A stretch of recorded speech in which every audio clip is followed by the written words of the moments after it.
நல்ல சூடான வாணலியில் எள்ளு, வெந்தயம், பெருங்காயம் இதை எண்ணெய் விடாமல் வறுத்து எடுத்துக்கணும்.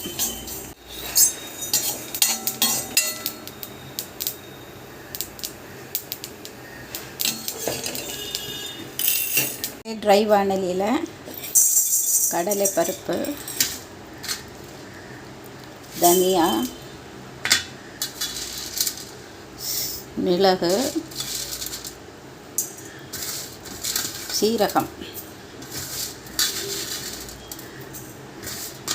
7-8 மிளகா இதை ட்ரையாக வறுத்துக்கணும் பொன்னிறமாக. இப்போது இது பொன்னிறமாக எடுத்து இதை தனியாக எடுத்து வச்சுக்கணும். அடுப்பை சிம்மில் நல்லெண்ணெய் 50 கிராம் விட்டுருக்கேன். இப்போது இதில் கடுகு, உளுத்தம்பருப்பு, கடலைப்பருப்பு, காஞ்ச மிளகாய், கருவேப்பிலை இது எல்லாத்தையும் போட்டு தாளிச்சிட்டு கெட்டியாக கரைச்சி வடிகட்டி வச்ச புளி தண்ணியை சேர்க்கணும்.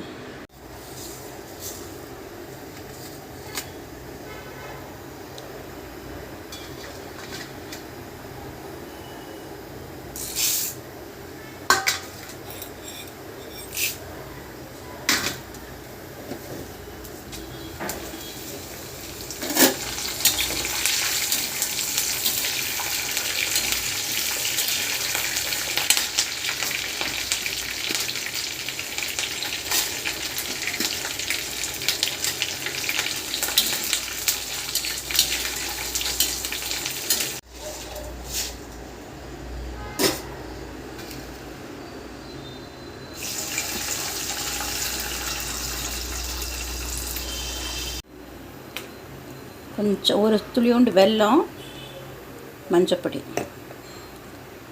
தேவையான அளவு கல்லுப்பு.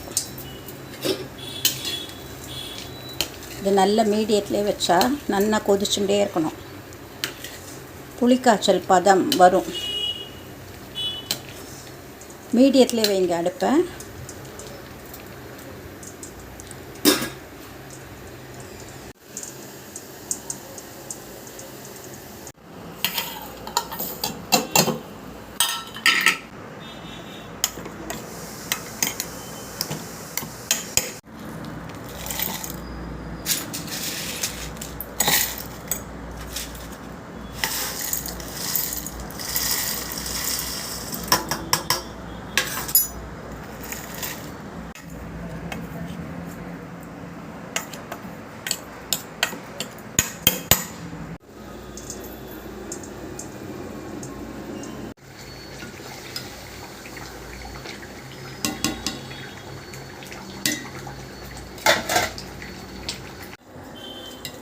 இப்போது புளிக்காய்ச்சல் நல்ல பதமாக வந்தாச்சு.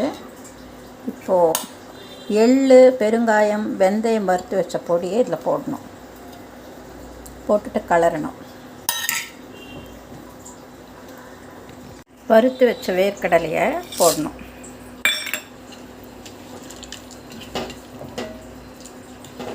இந்த உளுத்தம்பருப்பு, கடலைப்பருப்பு, தனியா, மிளகாய் இதெல்லாம் வறுத்து ட்ரையாக அரைச்சி வச்சுருக்க புளியோதரை பொடி.